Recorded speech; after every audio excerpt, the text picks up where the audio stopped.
Toshkentda qiynalib, salonga 50 ishlab yoki arendaga olib yurgan salonchilarga tez video tashlab qo'yamiz. Sizlarga life hack tikingga mana bunaqa QR kodlari ham bor ekan oynalarda mana.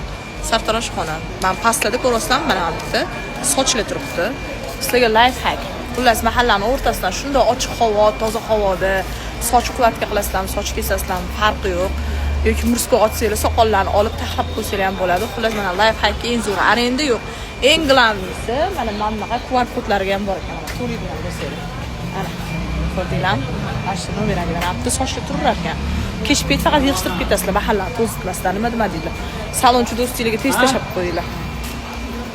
Arendani puli xona yoniga qoladi-da. Klient olaveradi, zato mana mahallani o'rtasida. Ko'rdinglarmi? Life hack yomon. Biznes. У каждого бизнеса есть доля правды, дерьмо, да?